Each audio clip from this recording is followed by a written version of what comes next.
deactivate Windows. Yeah, well, on my new PC, I'm probably gonna put Kubuntu on it, not Windows. Oh, Well, I'm Yeah, okay. not surprised to hear that. I hate Windows. Like Windows, like people say this, but it's totally true. Windows is a virus. Yeah, Um, it pretty much is. Windows. I mean, because I mean, think about for Yeah. speaking colloquially. I don't mean in terms of like what a virus. You know, the denotative meaning of it. A virus installs shit on your computer that you don't want. It it takes your data and sends it to people that you don't want to have it. Yeah. And it slows down the operation system. It uses memory for shit that you don't want your memory used for. Yeah, Windows Windows, is a by resource hog. definition, does all those things. It sends your data to Microsoft so they can take it and sell it to people for advertising. It uh, it hogs so much of your system memory, it's not even a joke. Um, and then it just, I mean, it's terrible. It updates shit. It's like I don't want to update. No, you have to update your system. I don't want to. I don't want to update my system until I'm sure the update's not going to break the other shit I have on my system. Yeah, because that's a common thing that happens. Yeah, I mean, and the thing is, like Windows, like okay, if Windows automatically updated, but the updates were small and like you could basically like have like a test version of where you of like a test version of the update and be like, okay, this update's isn't working, let me go back. That wouldn't bother me. Or you could partition off a part of your OS Hard drive and test the update update. on that area, like a dummy area. It's like, oh, this doesn't work, and then just send. That'd be cool, but no. Windows is like foisting the shit upon you, and I don't like that. Um, but the thing is like literally like 60% of the programs I use in order to run my business, they only really run in Windows. So Well, thing is, if you have Windows Pro, at least Windows 10 Pro, you can install the updates for at least I think either a week or at least a couple weeks. months, like a month, Months. yeah, for like a Yeah. month. Like I said, the thing, like here's the thing, okay, and like the worst thing about Windows is that, I mean, I've said this before. They force you, like Windows has gotten more bloated since XP. Like XP to me was the perfect Windows build because it didn't use a lot of your hard drive space. It didn't use a lot of your RAM, but it also had you could also add a lot of apps. It could also run a lot of more modern apps that were after Yeah. its time, which was fucking awesome. Windows now is so bloated with all this extra shit. 70% of it you're never going to use. And they force it on you like, well, you got to use this. No, I don't. Hmm. I don't have to use a damn thing. And Like, they have all these you have all these apps running in the background that you yeah. don't use. Or things that I don't want to use. They're like, well, you can use Cortana. I don't want to use Cortana because I was Cortana, about to say, Cortana is not a good search engine. well, not even Well, that. Cortana the thing is, records what you look at, what you ask for, and they send that data to Microsoft so they can advertise shit to you. I don't want Microsoft advertising shit to me. I don't even use the Edge search engine. I mean, the Edge browser, which is basically Microsoft's ripoff of Chrome. It's a shittier version of Chrome.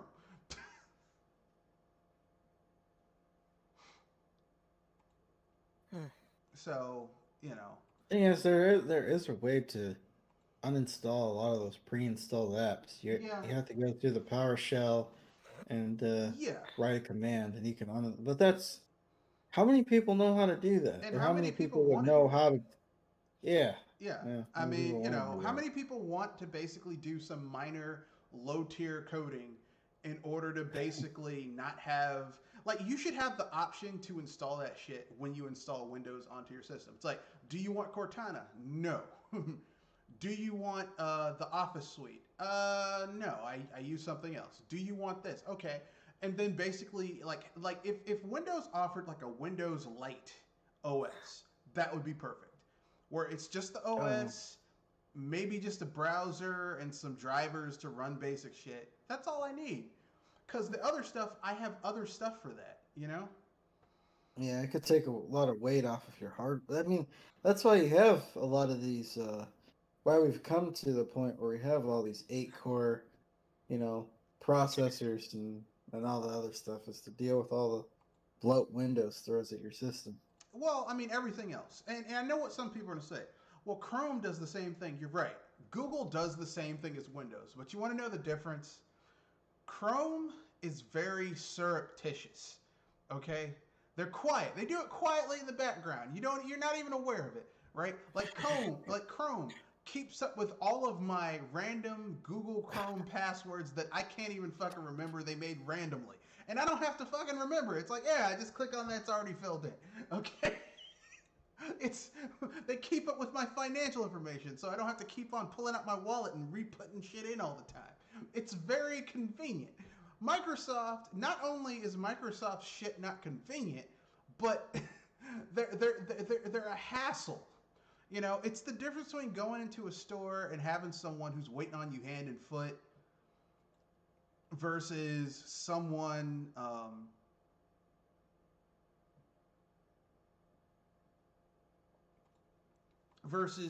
who you go someplace and the salespeople are too aggressive, you know? Like you go into the store, you know exactly what you want, you researched it, you know it's at the store. And they're like, can I help you? No, I'm good. No, really, can I? Dude, I told you what I was looking for. I already know where it is. Leave me the fuck alone while I go get it, pay for it, get the fuck out. I'm not here to make friends and have you oversell me shit that I don't need. Because that's what you're Yeah. going to do. Um, you know, because I worked retail too. I know what you people do. But I don't know. I went off on a tangent. Tonight's podcast. Tonight's podcast, we have some good stuff going on. We got some good news stories. We're going to discuss the kerfuffle about Smash Brothers and ARMS between fans of those games who like doing hacks of them and playing them. Nintendo squashing down on those people. It's their right. It's their legal right to do that.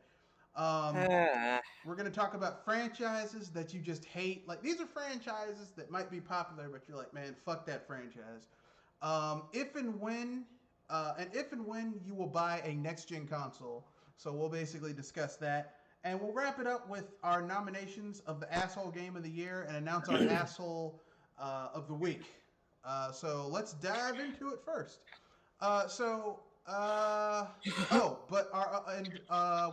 Our main topic is going to be what is the best next gen game ever? So a game that exemplified the next gen for you for a particular console gen or each console gen whenever you started gaming. Like that was like the benchmark for what next gen was for that generation. For example, Super Mario 64 exemplified 3D platforming for the 5th gen. That was the next gen game for that generation. Who wants to dive into it first? I guess I'll go One, first. huh? Now we'll let Kenosha Oh. go first. Okay. This one. I'd say, I Twilight Princess from I mean Mario 64 is the obvious one, but going with something a little less obvious is probably Twilight Princess, just for the fact that it gave a decent idea of what the Wii was capable of. I know it was a port of the GameCube game, but at the time I just thought the game was canceled for the GameCube and ported to the Wii. I didn't think it was just A port. part of the game. Yeah, A because dual release. Well, I agree with you, but I've played both the GameCube version of Twilight Princess and the Wii version, and I have to say I prefer the Wii version over the GameCube version. Yeah. I've played both, and even though functionally the games are identical, the Wiimote integration with Twilight Princess on the Wii makes it a more enjoyable gameplay experience for me. Yeah.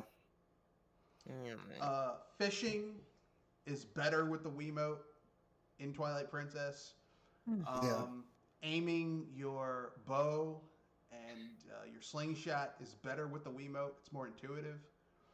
And like once you play the Wii version, it's hard to go back to the GameCube version. It's like I can't. It's hard. I can't do it. Yeah. Not to mention the GameCube version, everything is flipped. So. Well, the GameCube version is the original version, so really, it's the Twilight Princess on the Wii is the one that's flipped. Yeah, technically, yeah. But I mean, that doesn't really bother me. What bothers me is just the controls. I prefer the Wii controls for Twilight Princess than the GameCube version. Actually, actually, when I really think about it, I would actually say it's Wii Sports because that was the game that really showed off the Wiimote and what it was capable of. It showed off that motion control didn't have to be just some bullshit ass gimmick to sell games. It could be fun and enjoyable and not just a gimmick. Yeah. And sometimes it's just something simple that can make a game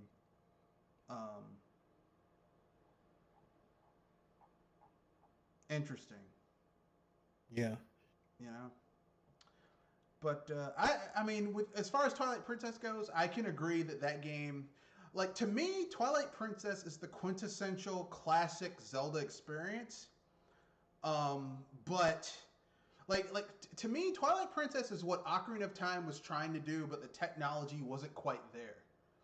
Yeah. You know what I mean? Yeah. It's like they were like because Ocarina of Time, if you really take a step back, is a very ambitious game, but the tech wasn't quite there for them to pull off what they wanted to pull off. But Twilight Princess nails it. I'm not saying it's perfect. I'm just saying it's like a better version of Ocarina of Time, Twilight Princess. Yeah. But with that being said, your turn, Jewel. What is a game that exemplified next generation gaming for you? For a console generation or handheld, you can. I said console, but you can do handheld as well if you want to. Yeah. The main thing, this is probably going into some people's odd choice, but I got two. The Wonderful 101 and Splatoon. And you could guess why. The Wiimote support. I mean the Wii gamepad support. In a sense, yeah. The gamepad allowed me to actually try to draw the Unite More sands, do it in quite a fast style. I agree. Yeah, I mean, those were two good games for the show off the gamepad, and it wasn't like it had it didn't have like a lot of complexity to what it did with the gamepad. But Wonderful 101, like that game doesn't like having played Wonderful 101 on PC versus the Wii U version. The definitive version of that game is the Wii U version with the gamepad. Yeah. It doesn't even feel right to play that game on. Just like No More Heroes, playing No More Heroes on the PlayStation the funny thing is that I still love Splatoon 2. Don't get me wrong on that, but it feels kind of empty that I only have one screen to work with. Yeah, Splatoon, and especially how they basically fucked up the specials so that they could get them to work on a normal controller versus what you could do with the gamepad. Yeah. I mean, basically, Splatoon 2 feels nerfed compared to what they could have done had they used a second screen like they did with the original Splatoon. Yeah, I mean, you can't even check your map all this whenever you feel like it. Glance. And the lame ass excuse that they use, where you can just press a button and it brings up a mini map. Man, fuck you. That's what I felt like saying when they said that. I was like, look, man, I know you have to toe the party line and make it sound good, but I mean, look, the games that have been ported over to the Switch that were Wii U games, the Wii U versions for most of them is superior to the Switch version that was ported over, and I stand by that. I stand by that statement. I don't care what anyone says. I have not played.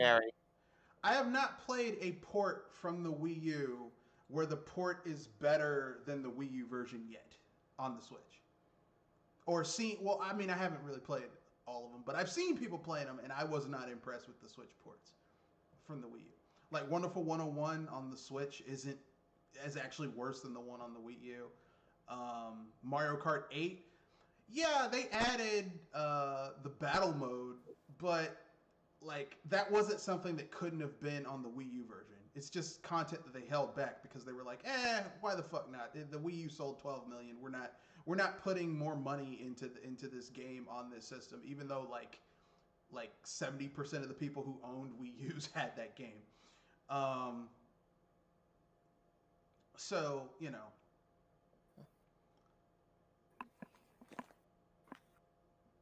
I'm not all a quiver. I'm not hyped up about shit that uh, are losing features by being ported over to another console. Yeah. Yeah, that's yeah, I mean, I know that it didn't sell a lot on the Wii U, Wonderful 101, and they wanted to try to, make a little extra money with the game, but Yeah, I like oh Wonderful well, what are you gonna 101, do? but I prefer the Wii U version Yeah, because that game was made for the Wii U. yeah. Um, and I don't want to play a bastardized version on it on the Switch, which is what you're getting on the Switch is a bastardized version of Wonderful 101. Mm. Yeah, those are pretty decent choices. I definitely agree with Wonderful 101 and Splatoon. Yeah. Let's see. What other game that okay, I guess it's my turn. I'll tell you a game that exemplified next gen gaming for me. Um, I'm gonna do one for a handheld and one for a console. I'm gonna say Chrono Trigger for the SNES, cause Chrono Trigger is just it was so much beyond the RPGs we had on the NES, and it was so much beyond what we had from like Final Fantasy at the time, um, Yeah, and what because you had on the Genesis and the Master one of System. the, one of the things about Chrono Trigger is that you could actually see the enemies and you can avoid them. I don't know if that was something. Yeah, there were other games that did that, but Yeah, Chrono Trigger, just like the story, the scope. We had not had an RPG on a home console that had a scope of that level, um, ever. And I would argue not since. Like there hasn't been as ambitious an RPG as Chrono Trigger since. Um, Even Radiant Historia, which I love, has a more focused story. Uh, Even though it feels like the people who made that game really fucking loved Chrono Trigger. Like they were really heavily inspired by Chrono Trigger, and I love it. But what was I saying? Oh yes, that's my home console next gen game that really made me just say, "Wow, we're in a different age now." My handheld game that basically made me say we're in a different age now is Link's Awakening on the Game Boy yeah, slash Game Boy Color, because essentially that game was as close as you were going to get to Link to the Past on a handheld in a good way. You know what I mean? And it didn't feel like a bastardized version of Link to the Past either. It felt like we are going to deliver that type of experience in handheld form, and it was just really well delivered. Um, and that was just awesome, you know. That's yeah, good. That's good game. I mean, and that's what you want from a handheld version. From handheld games. Like they shouldn't handheld games shouldn't be just shouldn't be a bastardization of their home console game. They should offer something unique that only you can get from that you could only get from a handheld. You play Link's Awakening DX or the original, and you're literally getting some really good shit. You know. Um, yeah.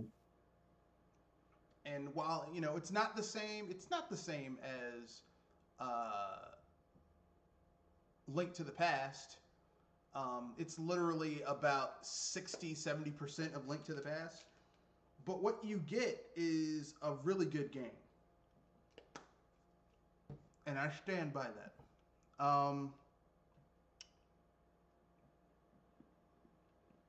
So, anyone have any other next gen games that they're like, this is one of the best next gen games ever?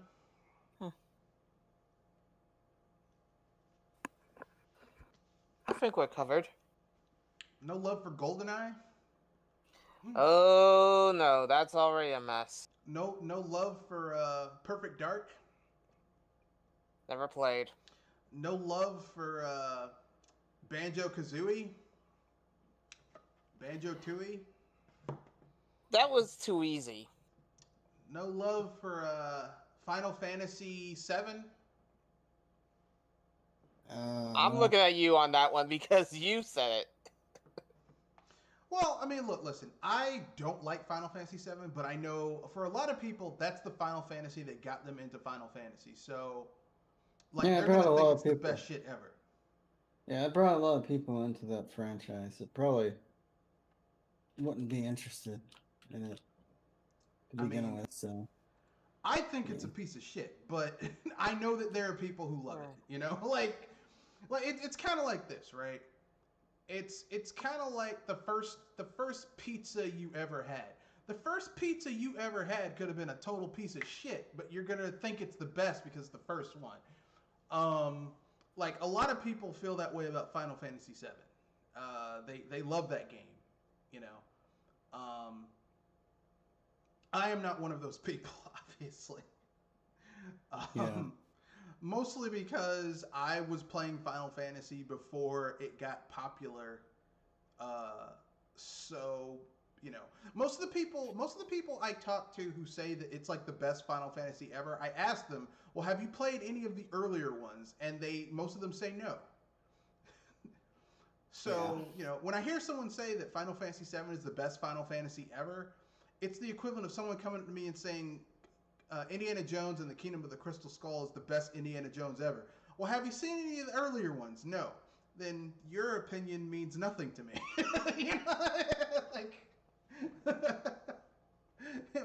You don't have a big enough sample size to really make a intelligent Measured?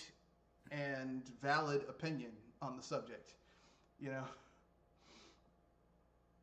it's like it's. I mean, I've used this analogy before. It's like someone saying that McDonald's hamburgers are the best hamburgers, but they've only had McDonald's hamburgers. Like, it's like I'm not going to take anything that person says seriously when it comes to hamburgers, because they have a really small sample size to come to a valid conclusion. Let's see.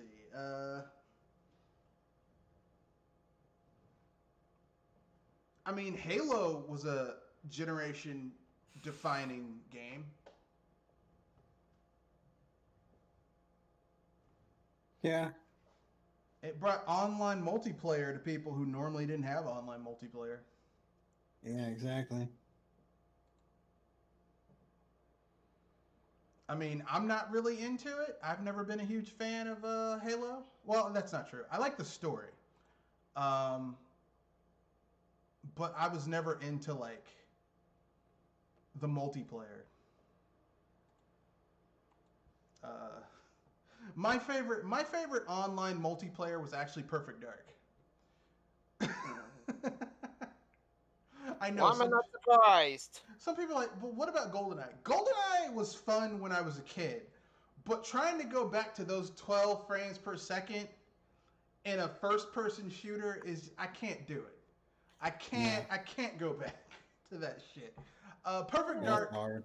Perfect Dark was way more stable, especially with the expansion pack. So, with the expansion pack, Perfect Dark was just really fun.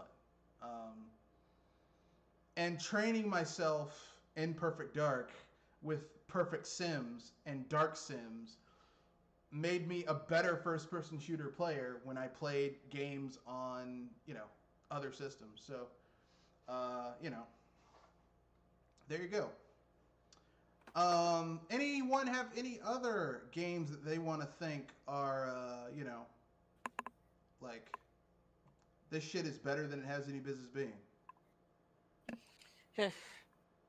It's hard to. It's hard at times to actually measure that. Really. All right. Well, I have a game. I have a question for you guys.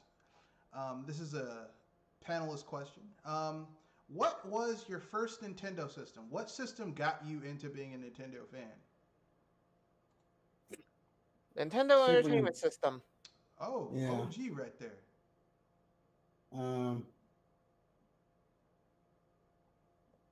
Yeah, I would say the same thing. Nintendo Entertainment System. Damn. You guys have me beat. I mean, the first Nintendo game, Nintendo system I played was the NES. The first one I owned, though, and actually knew what was going on, and had a, you know, could understand what I was playing was the SNES. Yeah, though the first game that I ever played was the Marble Maze. Marble Madness. Yep. Yeah, that game is kind of fun.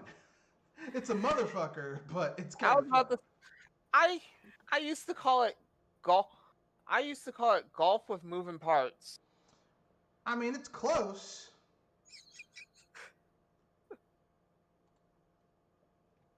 The Sega version has some terrible music to it, though. Ugh.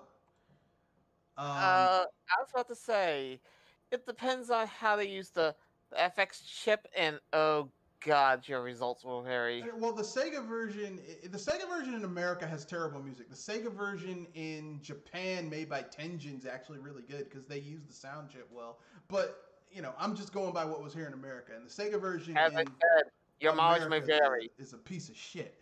But yeah, yeah. The SNES got me into gaming. I got the SNES when it came out, and with Super Mario, and then for my birthday I got Legend of Zelda: A Link to the Past, and everything was over by then. I was like, shit. And then a year later, I got an NES at a yard sale for like $30 with a whole bunch of games. And I got into those older games, like older Dragon Quest games and shit like that. Yeah. And that was the end. Though, funny enough, the only game that I remember really almost wanted to break in half, Zelda 2. Yeah, Zelda 2 is frustrating. It is a frustrating Legend of Zelda game. Like, I don't Imagine doing that when you're about the age of 8. Yeah, Legend of Zelda 2, like, I don't think the Legend of Zelda really started to. I don't think Legend of Zelda really hit its. I don't think they hit the. They got the SNES, right? Yeah, I don't think they got the formula right until Link to the Past. Because the first Legend of Zelda has a lot of shit you can miss, and the game is. I was about to say, it's like you're being lost in the woods and you only have a compass. You don't even have a compass. It's like the first Legend of Zelda game is like someone blindfolded you and threw your ass, drove you into the middle of the woods and threw your ass out the van, closed it and said, fuck it, you're on your own, and drove off, and you didn't have shit. Like nothing. That's the original Legend of Zelda. I know a lot of people love that game, but that game is I was about to say, that the first Legend of Zelda, it's at least more tolerable than Zelda 2. Well, I mean, Zelda 2 has some good ideas. They just aren't well established. They aren't well. How can I put this? The second Legend of Zelda has some good ideas. They just aren't well fleshed out or well executed. Like having an experience system. Not fully developed, but having an experience system where Link can level up by defeating enemies. That's a good idea. It wasn't well utilized. You only had 3 ways to use it: HP, MP, and I think defenses. No, just HP and MP. And then like you could only do that up to like level 20, and then you just got an extra life. So like I said, good idea, terrible execution. Okay. It's just that I think that I was remembering that that leveling up give you a choice of 3 things. That's what got me. Well, I can Google it.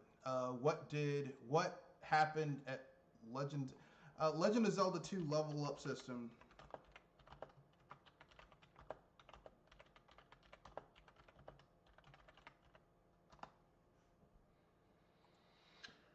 Okay, so yeah, you could get life, magic, or attack.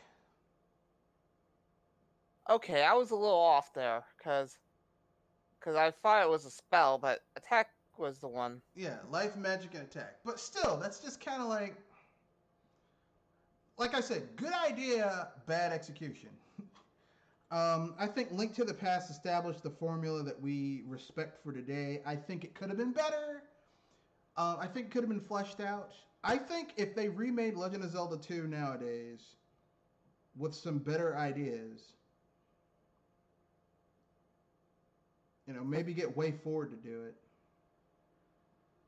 I want to see Way Forward do Legend of Zelda 1 first. I mean, Legend of Zelda 1's not that bad. Yeah, I was saying let them do Legend of Zelda 1 first, then have them try to go through that nightmare of Zelda 2. All right. Kanoshi, any thoughts about any games you would like to see redone? Old Nintendo games that maybe just weren't really firing on all cylinders for you?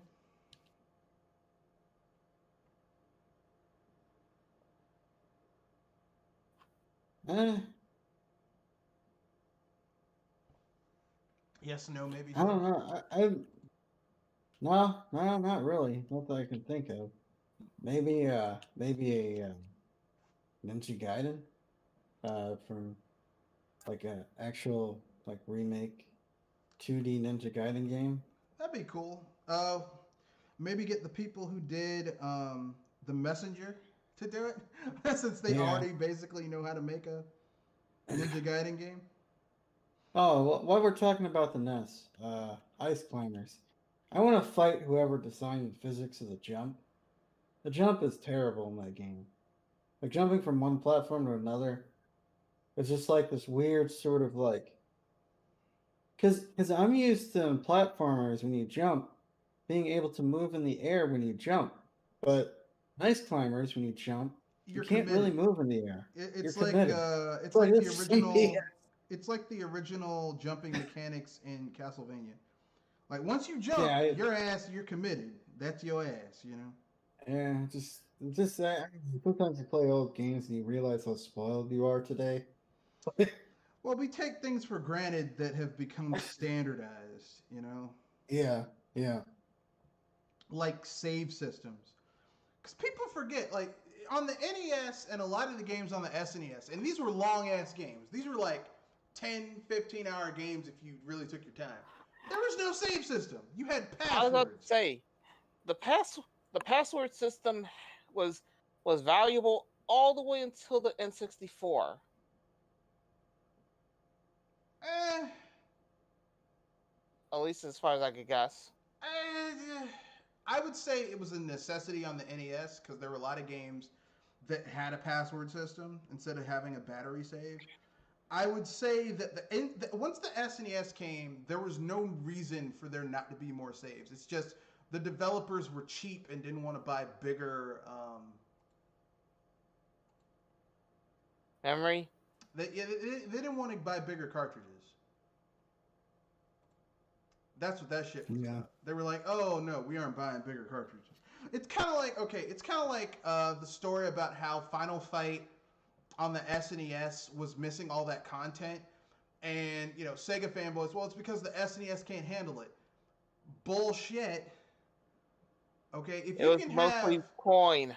if you can have an RPG the size of Final Fantasy 4, 5, and 6 on the SNES with all of that fucking content, there could have been Final Fight on the system. It's just Capcom was cheap, okay? They were like, we ain't paying for those bigger cartridges because we're cheap.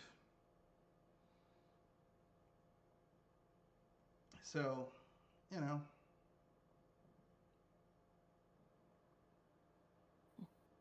I can't stand cheap ass.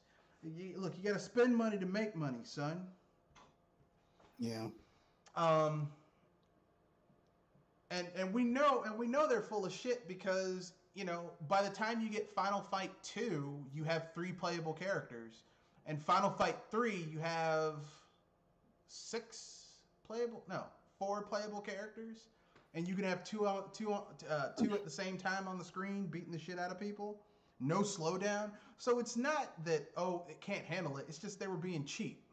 They were it's just I ain't spending that type of money on this shit. That's all that was.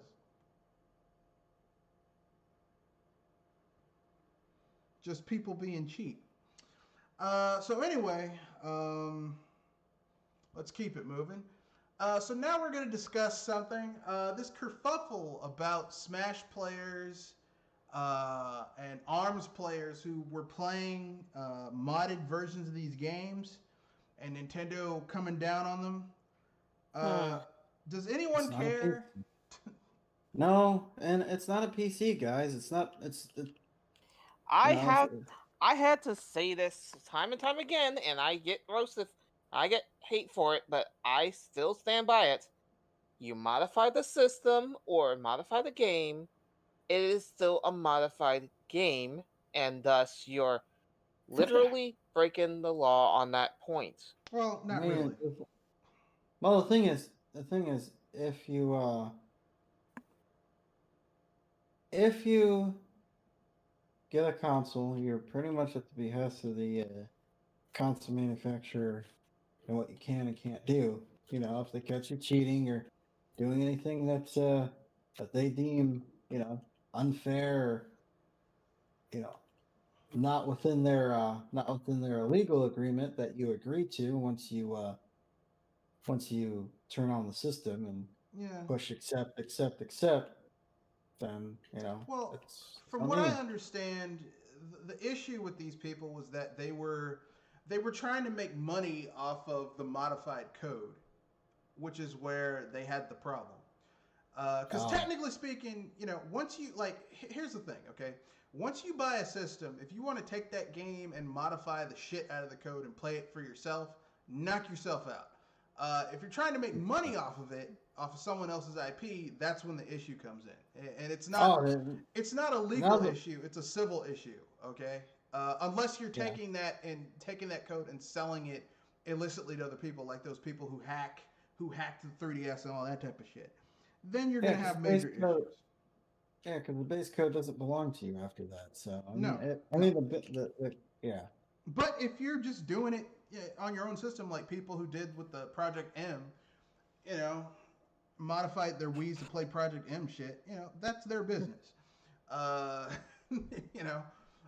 Yeah, the reason why I get on their cases is because this is going from person to person, and is basically starting to affect the gameplay of the original content. I mean, or at least to a degree. Not really, but I get where you're coming from. I mean, like I said, personally, Nintendo, I understand Nintendo's in their legal rights to do it. I'm going with it's a dick move anyway. Dick move my air end. I mean, to each his own, but I'm going with it's a dick move. But look, listen, Project PT is a dick move. It's a dick move, but they're in their legal rights to do it. Yeah. Just because I don't like something and I consider it to be kind of unethical doesn't mean that it's not legal. Okay. I'll give an example. Okay. There was this kindergarten that got sued by Disney for putting Disney characters on the side of their nursery for the kids because they weren't licensed to use Disney characters commercially. Okay, they weren't licensed to do that. Now Disney is legally within their rights. As a matter of fact, they have to protect their IP. But suing a kindergarten over that shit is a dick move. That's the point. Okay, just because. Look, listen, Nintendo is in their right to do this. As a matter of fact, in order to protect their IP legally, they have to do it. Still doesn't change the fact it's a dick move. But they have the right to do it. It's their IP. As a matter of fact, like as a business, they have to protect their IP, or they'll wind up like Kleenex. Like Kleenex didn't protect their IP, like because there's a specific brand called Kleenex. Because they didn't protect their IP, now any tissue that you use to wipe your nose with can use the name Kleenex in their thing. So because the original Kleenex didn't protect their IP, now like anyone can use that shit. So as a business, you have to protect your IP. I understand that. Still doesn't change the fact it's kind of a dick move. But they gotta cover their asses. I understand that. Financially. So what kind of mods were they selling? Well, they weren't selling mods. What happened is that they were basically like advertising these hacked games that they were using in tournaments. Oh. And the tournaments had like advertisements, and like they were making money indirectly off of the hacked games. So. That's the problem. So like Project M and stuff like that. Yeah, but like here's the thing with Project M. In order for you to use Project M, you have to have a legit Wii and a legit copy of the game, and there's like a lot of stuff you have to do to get it running. So Nintendo gets their money. From what I heard, they were using some kind of illicit things to kind of get it to work, get it to run. So that was the problem. Allegedly. I don't, here's the thing.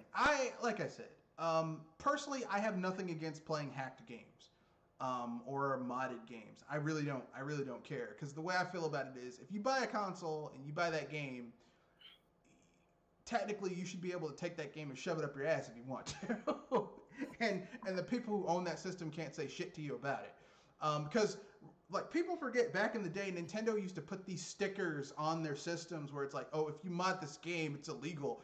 It's not illegal to mod your system. There is no law on planet Earth that says, "Oh, you modded your system, you're fucked." That's just some bullshit that they used in order to keep people from modding their systems, especially when it came to like region locking and shit like that. And the way I feel about it is, look, if you paid however much money to own that system, if you want to mod it, it's your fucking money. You bought the system, you can mod it. Now, of course, it's going to void your warranty, but I mean, that's the price you pay. Like if you buy a car and you mod the car, there's a chance you might break the vehicle, Yeah.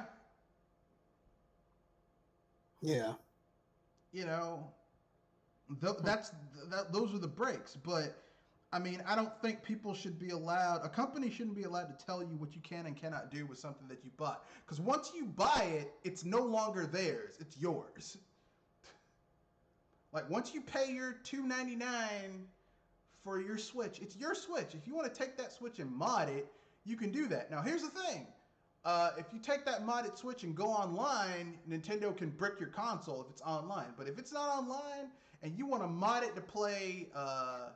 or it's like you can take it online, but if it's trying to attach to Nintendo's network, then they can brick it. But if you want to mod it so that it runs generally online, because I've seen people who've modded a Switch to run an Android OS, and they've turned it into an emulation machine.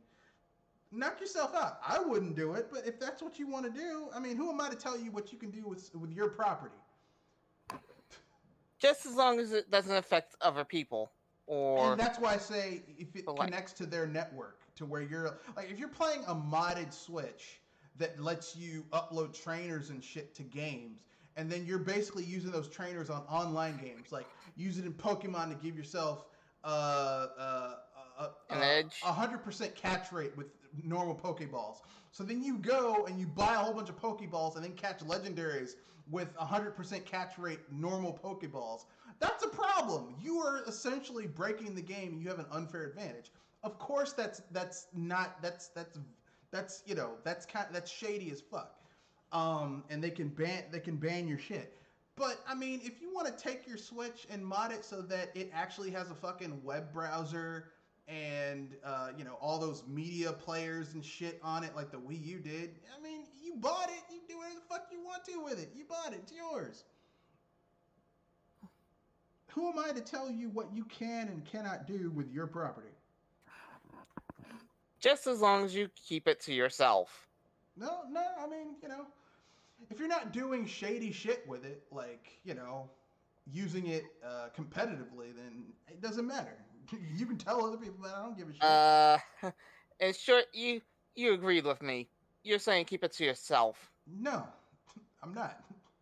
Keep it to yourself implies that I want people to be quiet about it. No, if you mod your system and you're not doing something to As in, essentially, as long as you're not messing around with other people with it.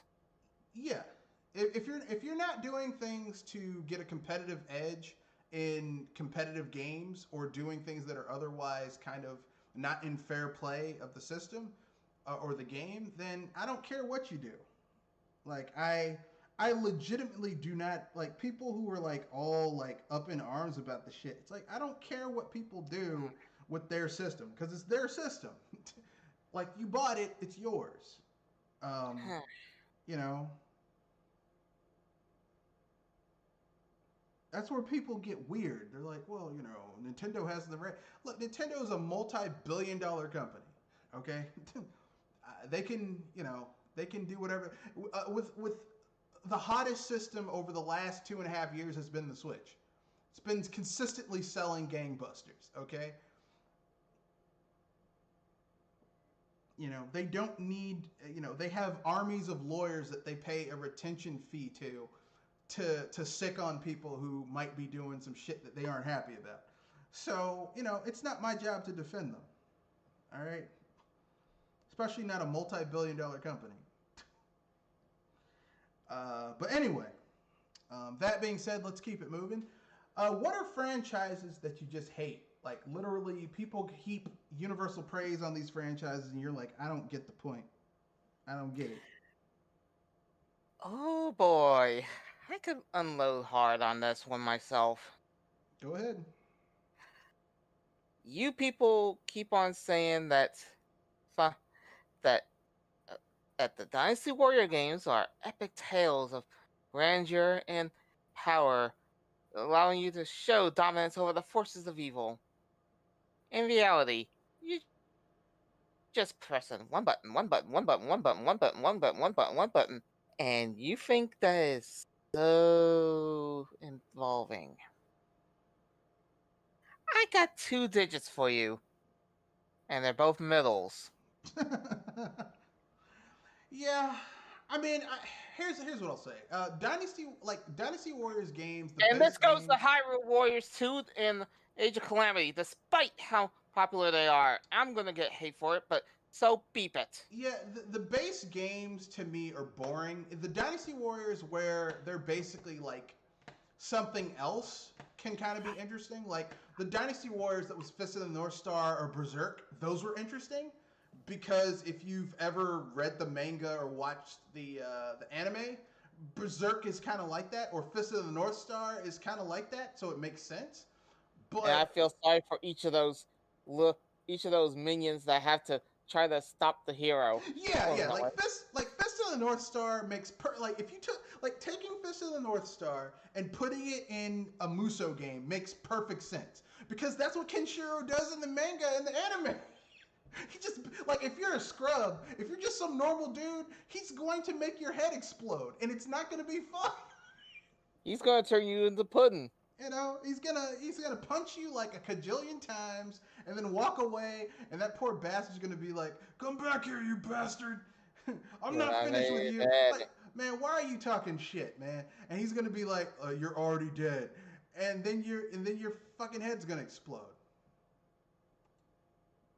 Yeah, as I said, those those minions, they might as well be blood pinatas. So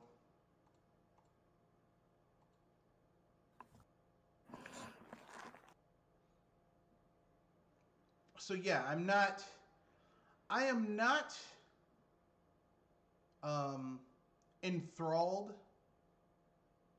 with I agree with you. I'm not enthralled. Like I think those games are only good when I think the Muso games are only good when they do spin-offs of shit that you might be interested in. Kenoshi, do you have a franchise? You're just like, you know what? Let me off right here. I'm not into this. I've seen a lot of Sony's recent first party stuff. So Sony first party titles, not necessarily a franchise, but I just don't get the love affair with these games. These games are gonna age like warm milk, you know. As in poorly, very very Yeah. poorly. Yeah, I could Yeah. agree. I think most of Sony's first party games that people get hyped up about are kind of shit. Last of Us, Last of Us Two, um, Horizon Zero Dawn. I mean, like, here's the thing, okay?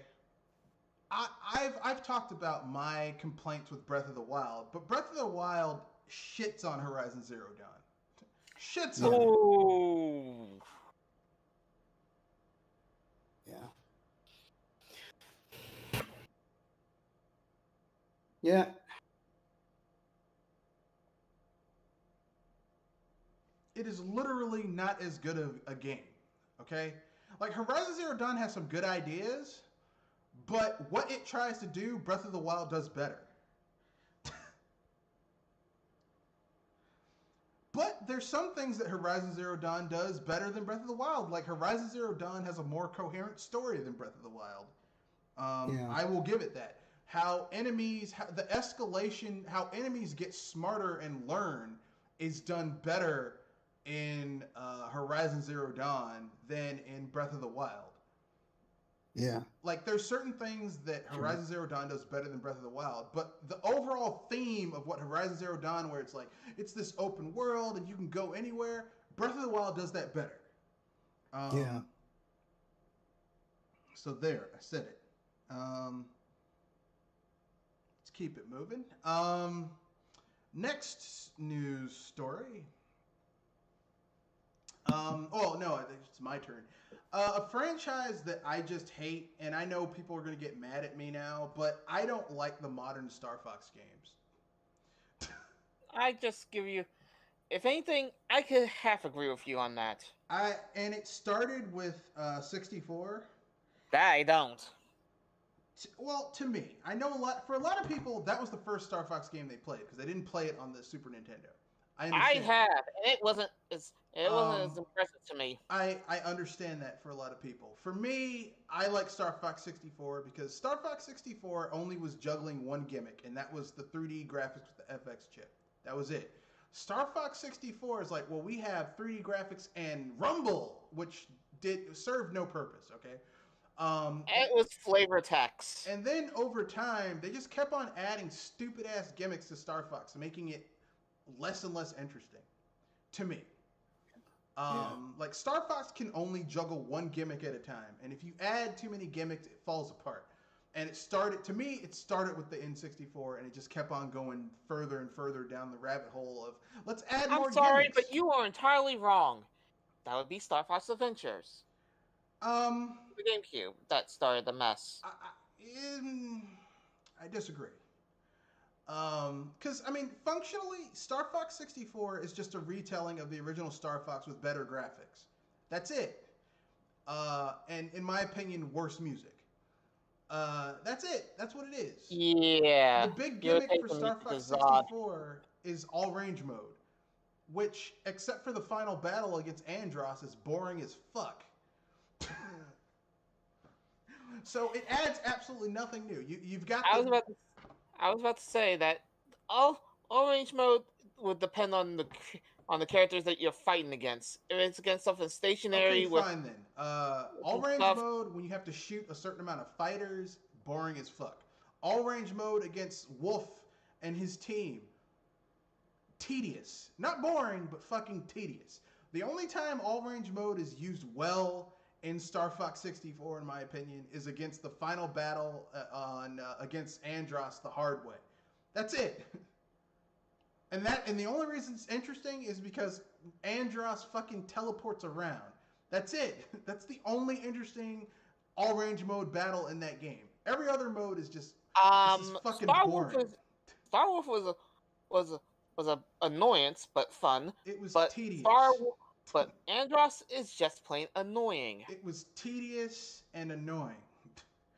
But anyway, then they do Star Fox Assault, or is it Star Fox Adventures, then Star Fox Assault? Well, Star Fox Adventure, I don't even consider a Star Fox game. They threw Star Fox in there. Had that game stayed what it was, it probably would have been a better game because Star Fox doesn't even fit in that fucking game. So I'm not including it. But Star Fox Assault, the big gimmick in Star Fox Assault is we've got on-the-ground missions, and the controls for on-the-ground missions were so fucking bad that it was an embarrassment.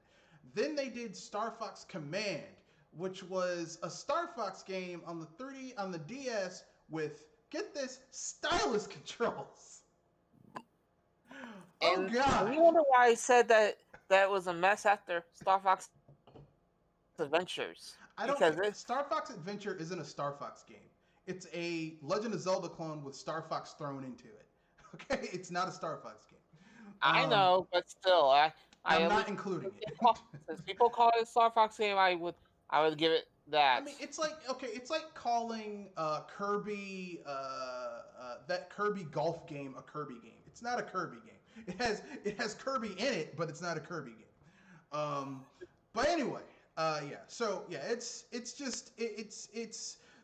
like the more gimmicks they add to Star Fox, the shittier the series has gotten. And frankly speaking, I think they need to go back to basics. Go back to basics. The original Star Fox is my personal favorite. I know. It's like 15, 12 frames per second when the action's heavy, but god damn it, the music is so good. Music can, for me, good. I'm an audiophile, so good music can get me past a lot of sins if I'm jamming out while playing the damn game. Star Fox 64, I don't like as much as the original, but it's still pretty good, aside from some of the tedious fucking gimmicks they add to it. But once you go to the GameCube, like Star Fox Assault, which had some good ideas, but it was made by Namco Bandai, and it was clear they didn't know what the fuck they were doing with that franchise. Yeah. And don't get me started with Star Fox Zero, which could have been awesome, but it was fucked up by Platinum. Yes, I said it. They fucked it up. All right, they fucked it up.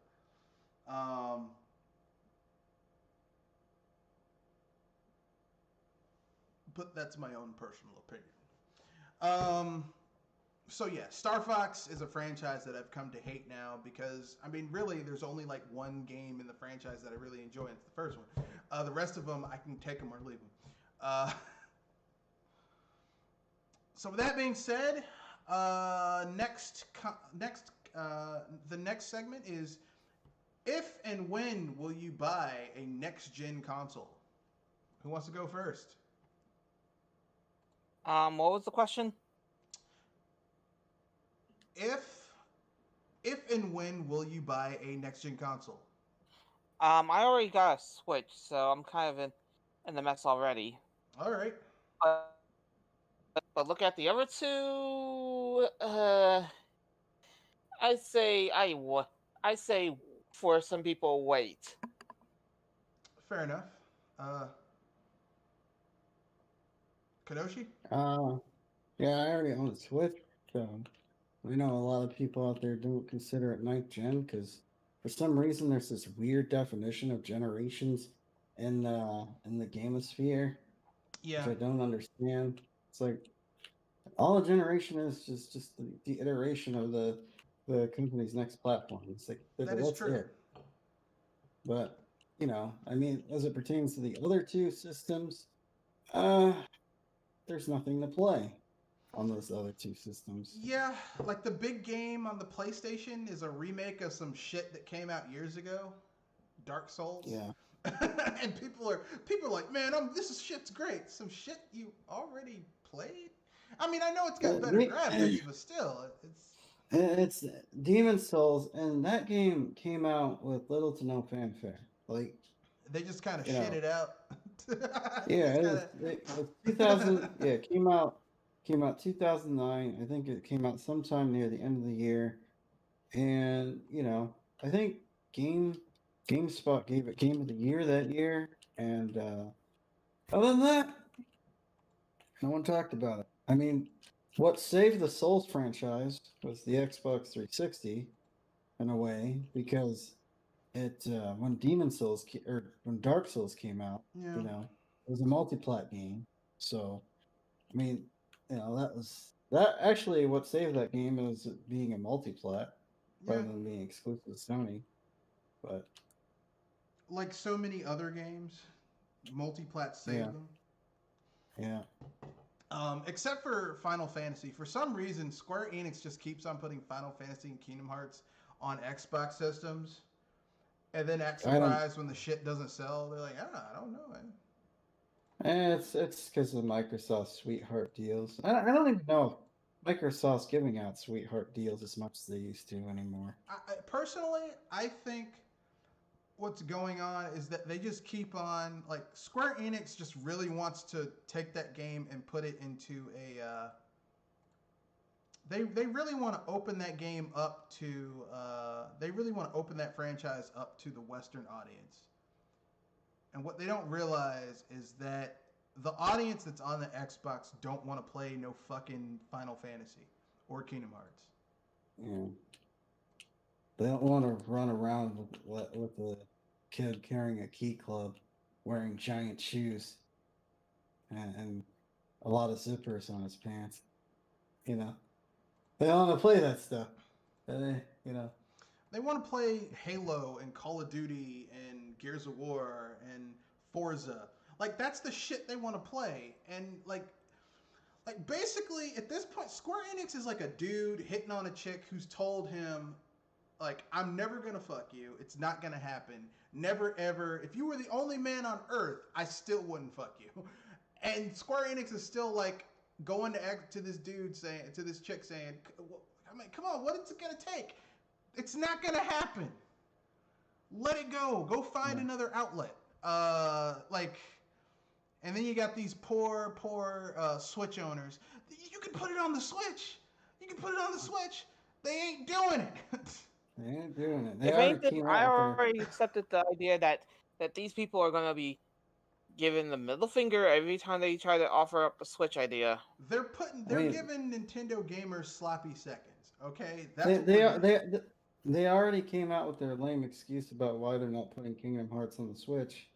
And it's just kind of like, can't you reverse engineer the game? I mean, you spent all that time and money reverse engineering Final Fantasy VIII to work on everything. So I don't know why they did Kingdom Hearts. Whatever. Kingdom Hearts, which is a game I fucking hate. God, actually, no. I don't hate Kingdom Hearts. I don't give a fuck about that franchise. I hate Kingdom Hearts fans. I am tired of these fucking people begging for Kingdom Hearts on the Nintendo systems. Hey, it could happen. It could happen. They're like someone who's saying, "Wow, I could totally get my girlfriend pregnant without ever sleeping with her." No, you can't. It's not gonna happen. For me, I already say this: if you're gonna put spin-offs on it, either say you're gonna put something mainline on there, or don't put anything on there at all, and just let it go. Square Enix. They're not. Square Enix to these Kingdom Hearts fans is like a chick saying, yeah, I'm gonna give you some, but in order for that to happen, you're gonna have to do this, and this for me. And these poor dumb bastards keep on jumping through all these hoops. It ain't gonna happen. It ain't happening. It's not gonna happen. Reason why I keep on getting on Square's case about it. They keep on teasing people. At this point, this is not Square's problem. Look, if you're dumb enough to let someone take advantage of you like that over and over again, despite what the evidence tells you, that it's look, at a certain point, it's not the people taking advantage's fault. It's your fucking fault for letting them take advantage of you. Like, at a certain point, it goes beyond, oh, poor you, and like, what, you dumb motherfucker?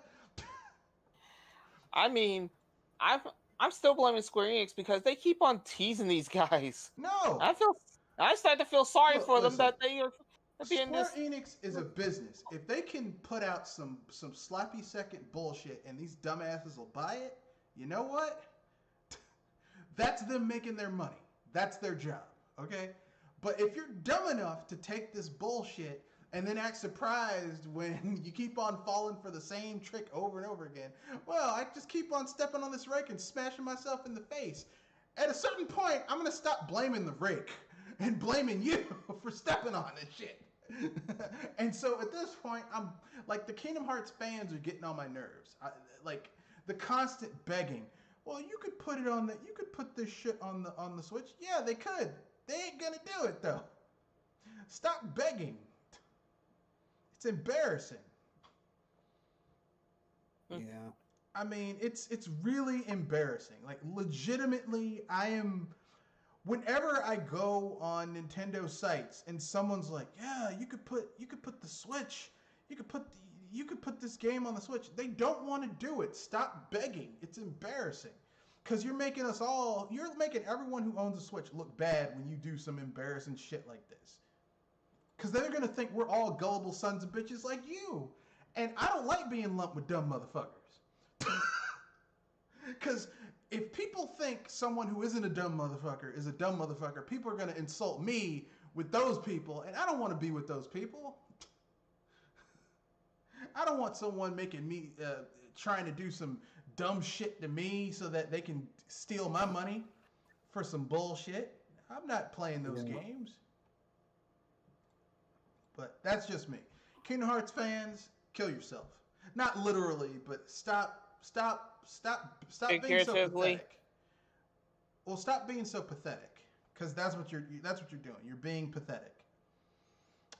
Next, we have a few news stories, and then we'll get to the asshole nomination of the asshole game of the year, and then announce our asshole of the week. So, beginning with the asshole, with some of these news stories.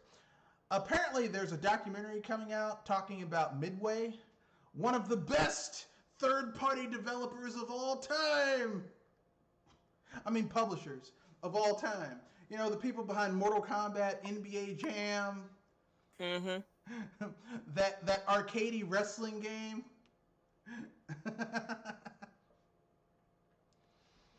And that came out on the 24th, so, you know, a few days ago. Next little bit of news. Capcom reveals the Mini Arcade Retro Station. Mini Arcade Retro Station. Yeah, featuring some bullshit. Now listen to this. Listen to this, okay? This is coming out. They offer? This is coming out December 1st from Amazon Japan. Okay, it's $200, not accounting shipping. Okay, and here's what you get for $200 on the Retro Station from Capcom. You get Mega Man: The Power Battle.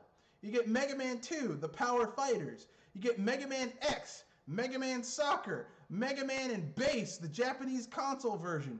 Street Fighter 2, Street Fighter 2 Champion Edition, Super Street Fighter 2, Super Street Fighter 2 Turbo, and Super Puzzle Fighter 2 Turbo. Some of those are not bad.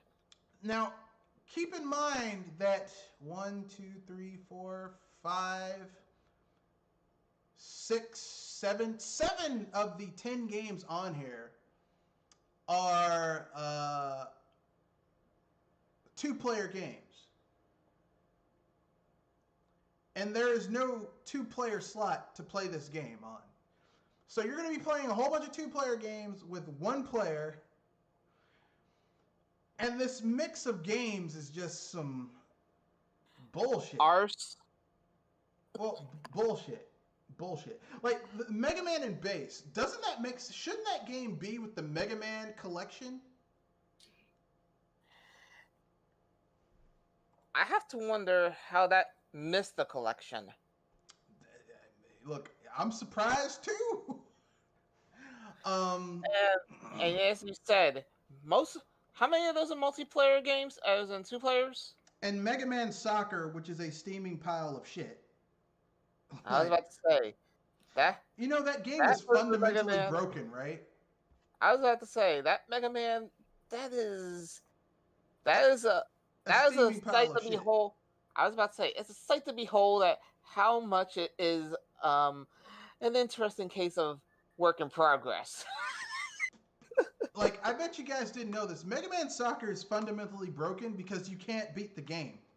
Like, literally, the AI gets so OP that the game is unbeatable unless you use cheats. But here's the I was thing: about to say, there was did it, there are no did it, final. does it have a rubber band mechanic in there?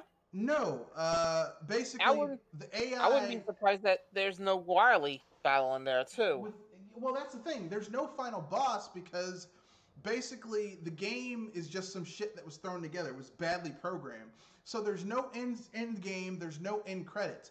Basically, you keep on fighting different teams of robot Robot. masters, but the difficulty curve keeps on going up uh, infinitely until you can't beat it, and you just have to quit the game. It's literally it's literally a steaming pile of shit. Like it.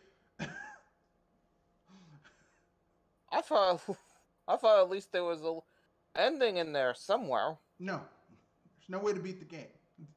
It's unbeatable. And Capcom wants you to pay $200 for this. So what is this? An arcade cabinet or? It's a little tiny mini arcade retro thing. Excuse me. I could at least have some laughs. I mean, if it had a better collection of games, I'd be interested, but $200 and for games that most people can already get their hands on. I mean, the only game that's really rare kind of on here is Mega Man and Bass because that game isn't on the Mega Man collection. Neither is it on the Mega Man X collection. And is that worth 200 smackaroos? Not just for that one game, no. I was saying, was that game worth 200? Mega Man and Bass is actually pretty good. The best way I can describe Mega Man and Bass is how can I put this nicely? Imagine, if you will, a Mega Man game. Imagine Mega Man X, like the concepts behind Mega Man X. But it's OG Mega Man, like Rockman Mega Man, and not X. And you have Rockman and Bass. It's actually a pretty good game. You've got two different playable characters. They each have different abilities. Why does it feel like it's a fighting game too? What, Mega Man and Bass? It's not really a fighting game. It's just basically Mega Man and Bass is kind of like the prototype for Mega Man X, because a lot of the ideas that you would have in Mega Man X were prototyped in Mega Man and Bass in terms of game design, how Mega Man moves, like the different abilities and shit like that.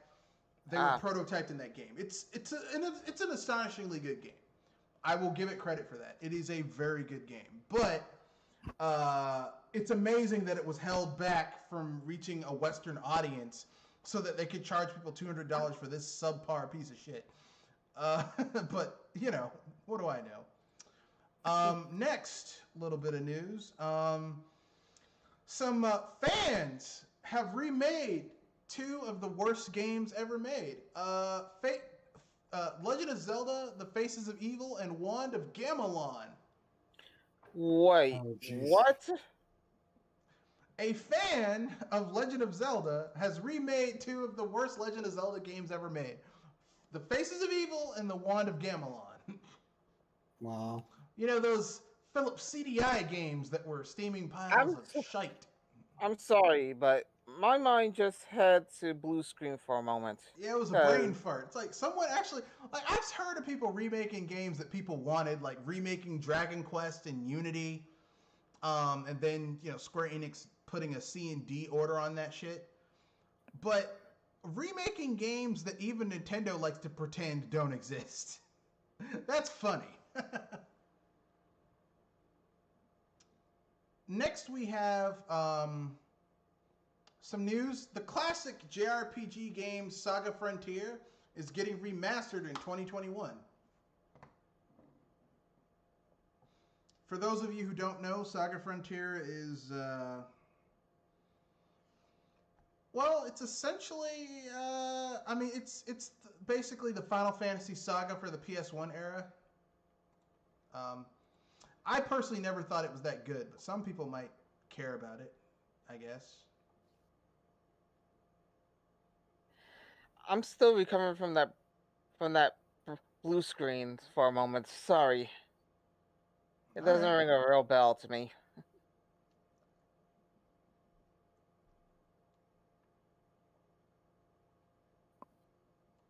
So there you go. Next news story. Any thoughts on that old ass game being brought over to the To the U.S. to the market again? It's coming to the Switch too, so I guess people will care. Heh, it might stand a chance, but be ready to hold your breath. Eh, like the Saga games have always been very difficult to get into, so it is what it is. Next, we have the Bungie boss, who says the studio has been working on new games for 3 years. New games for 3 years. Hopefully it's something. I mean, that's a whole lot of nothing to me.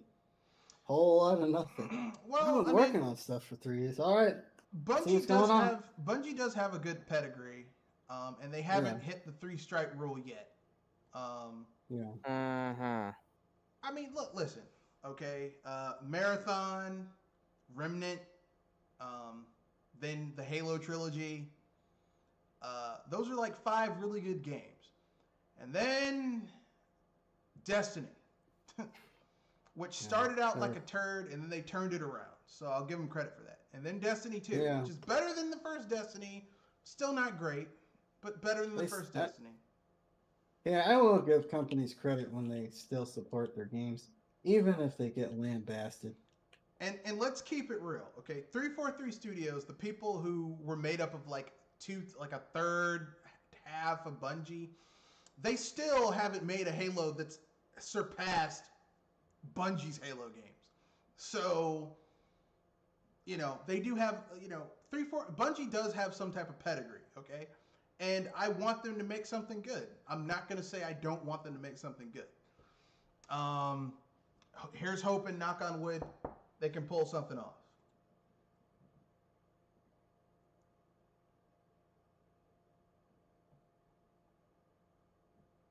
Yeah. So, I hope they can turn this. I can hope they can turn the ship around. Next, Cyberpunk 2077's DLC will remain secret after the game's launch. This game is launching December 10th, so that is that's Thursday, 2 weeks from now. Yeah, don't make people pre-order. Don't make people pre-order DLC for a game that's not even out yet. Well, here's what I'll say. Here's what I'll say about this. If you look at the DLC that was provided for The Witcher, they do get a bit more latitude for people wanting to pre-order the DLC than if it's like DLC for something like Fallout 76, which is just some bullshit. You know what I mean? I was about to say, whoever says DLC of Fallout 76 need to slap themselves because, oh god, 76 is a mess. Here's the thing, okay? I have nothing against DLC. DLC done right. I have nothing against DLC. My problem is when the base game has issues and they want to sell you DLC, which leads to the asshole game of the year. Nice segue there. I think I'll go first just to get it out the way. My asshole game of 2020. I was gonna say Untitled Goose, but that game is actually fun. So the asshole game of the year for me is Fallout 76. I know that game came out last year, but I'm saying it's an asshole game for this year because basically at the beginning of this year, like that game was still broken as shit, and it still is. And Bethesda had the nerve to charge people for a $140 subscription model for the game, which It just works. I It mean, is their song. can you imagine the type of balls you have to charge people $140 a year for a game where the base game is still a broken piece of shit? Like, you gotta have balls of steel right there. I mean, massive cojones. Yeah. And Red, I agree with you on this one with with Fallout. So that's my asshole game of the year. My asshole of the week.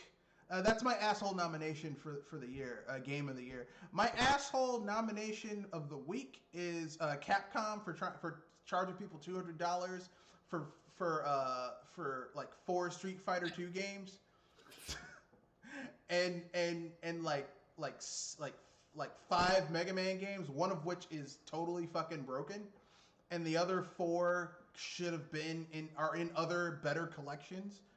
Like, really? For real? Jesus. Yeah. Kanoshi? I'm Jordan.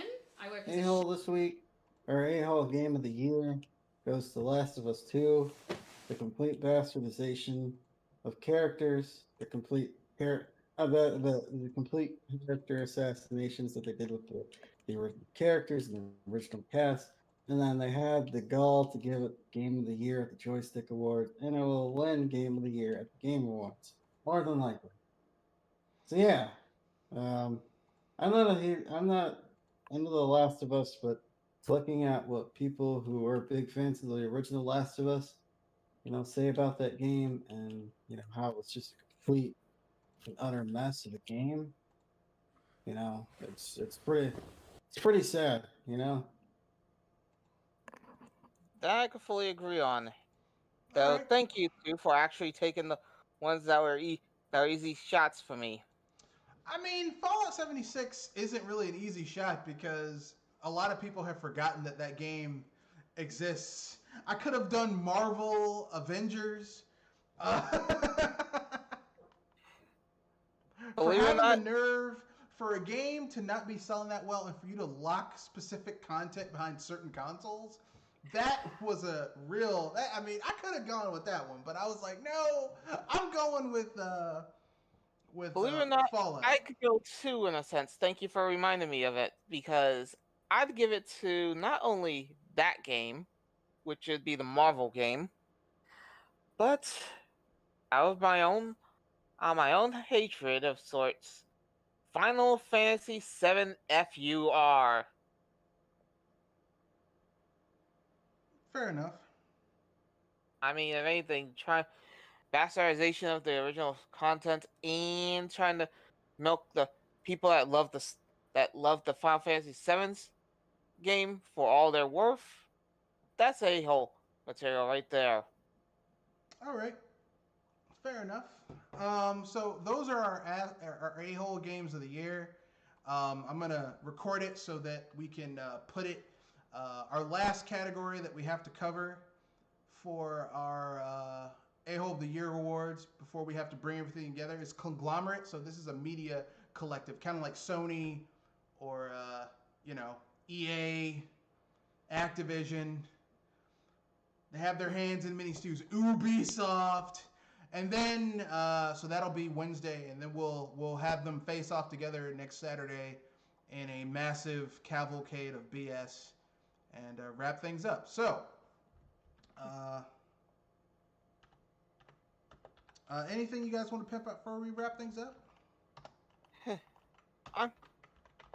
I'm mostly set, though. If anything, I hopefully will not have to have headaches about what's coming next week for the games.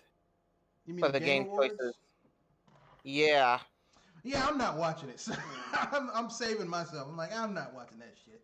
I have to watch it in a sense because if because somehow I could hear the D sucking all the way, and it's sometimes you gotta see it to believe how bad it is. The massive It'll be a circle. crime. It'll be a crime if Animal Crossing doesn't win. Again, I'm not a fan of Animal Crossing. I just know how important it was to people this year. If you Yeah. will see that game not win Game of the Year, it's going to be a cry. Yeah, yeah. I mean, I'm pretty sure the Nintendo fanboys are gonna cry themselves a river if it Oh, loses. oh, shut it, Red. You might as well say it now that you're hoping that it loses. Well, actually, I don't. I don't hope it loses. But at the end of the day, I don't care either way. I just think it's hilarious when the Nintendo fanboys cry about shit that doesn't matter. Like, because if it doesn't win, they're like, "Oh, it's not fair." It's like, look, man, it doesn't matter. Because guess what? Nintendo made a fuck ton of money with that game, and that's all that matters. And the people who bought it are enjoying it. That's all that matters. Okay, Like who's that comedian that makes all the terrible movies, but Adam somehow makes Sandler. Adam Sandler. It's like he'll never win an Oscar, but he'll make probably more money than some of those people who get nominated for Oscars. Yeah, because it's like people well, watch the shit. You know, like yeah, he it's made like money. I might get snubbed at the Oscars, but I'm making a shit ton of money right now. Yeah, So like or I Sam don't care. Jackson. Sam Jackson has been in a lot of movies. I think at one point he was the highest paid actor in Hollywood because he was just in so many movies. But guess what? A lot of those movies people don't watch, or people watch it but they don't get nominated. But who's laughing all the way to the bank? Exactly. You know? Exactly. So, Yeah. you know, hearing Nintendo fanboys whine about a game that they enjoy not getting an award that doesn't mean shit is hilarious to me. That's funny to Yeah. me. All that award is something they can put on a they can put on a On box, the box. at the beginning of next year. Yeah, Just a sticker. Oh, this is the Game of the Year edition. you know, but it doesn't mean anything. It's Yeah, it doesn't mean meaningless. anything. It's And marketing. here's the thing: not only Game of the Year edition, but let's keep it real. Nintendo doesn't even do Game of the Year editions anymore. Even on games that sell gangbusters, they don't use Game of the Year edition. So, you know, it's a moot point. That's the Yeah. end of the podcast. Anything you guys want to pimp out before we wrap things up? I know I said No, that, but I. on that note, it's because they don't have to because their games are gonna sell regardless if it wins Game of the Year or not. Yeah, exactly. They have no incentive to lower the price of games. But with that being said, that's the end of the podcast. Rate, comment, share, subscribe. Peace. Good night. I And would, promptly. yeah. So peace. Good night.